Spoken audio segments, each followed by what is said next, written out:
Can I have a look? Yeah, of course. Clothing manufactured on an island in the middle of the Pacific called Saipen, in factories, as we saw with our hidden cameras, jammed full of low-cost workers brought in from China, putting in 14-hour days under often miserable conditions, making clothes under contract for the American market. Polo Sports, Polo, P-O-L-O.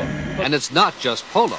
The Gap, the Disney Company, parent of ABC, Jones New York, Liz Claiborne, and many others all have had some of their clothing lines made by manufacturers on Saipan too.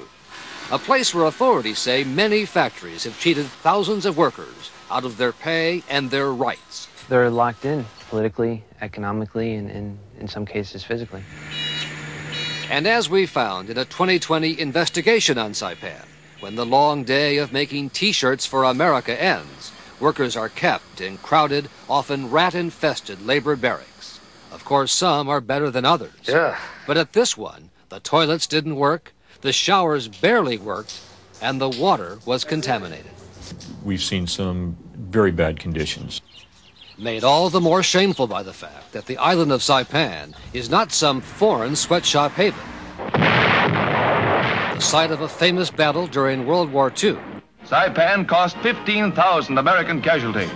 Saipan has been a territory, a commonwealth of the United States of America since 1976, a place where the American flag goes up every morning.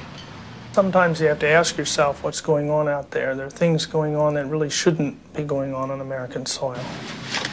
Even though most of the factories here are foreign-owned, using Chinese fabric and Chinese workers, the clothing made here can legally be labeled as Made in the USA, a label that was supposed to help protect the jobs of American garment workers. It's outrageous. It's a total distortion of what the label was meant to indicate to the buyer. Alan Saipen, the official at the Department of the Interior in Washington, who oversees Saipan and other U.S. territories, says it's a huge scam that the Clinton administration is now trying to stop. This is huge growth, an $800 million a year business, employing over 15,000 people, and in fact putting probably 15,000 Americans out of work. Some retailers, including Polo and the Gap, have dropped or modified the Made in the USA label.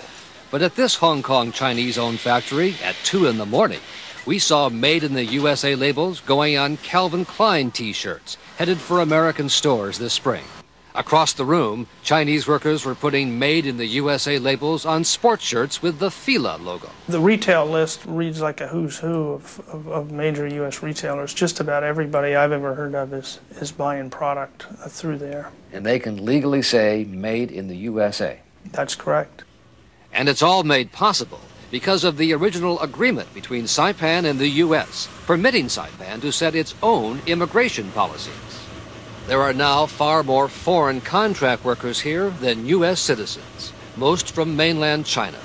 Young women who can be seen being trucked around the island, women who have been told by recruiters in China they're going to good jobs in America, but who authorities say essentially have become indentured servants, a practice outlawed in America at the same time as slavery. I've seen people locked in barracks, locked behind barbed wire. So American law really stops at the barbed wire gates of these factories. In many instances, it does. Eric Gregoire, a Catholic Church human rights worker from New Jersey, who's also been a consultant for the Interior Department, is one of the few outsiders to have penetrated the closed world of the Saipan garment factories. I don't think they like outsiders being around, especially outsiders like me, who might inform people of what their rights are. It is a world in which Gregoire says the women have to pay government officials in China fees of as much as $6,000 or $7,000 to even get jobs on Saipan, putting them deep in debt and beholden to both factory bosses and the officials back in China.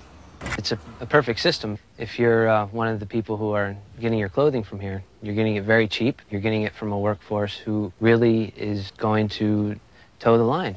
In fact, American authorities have discovered many Chinese workers are forced to sign secret agreements known as shadow contracts before they leave China, severely and in some ways illegally restricting their activities while on American soil. For example, in this agreement, translated into English by American authorities, Workers are forbidden to participate in any religious or political activity, or to ask for a salary increase, or even to fall in love or get married, much as might be the case in mainland China.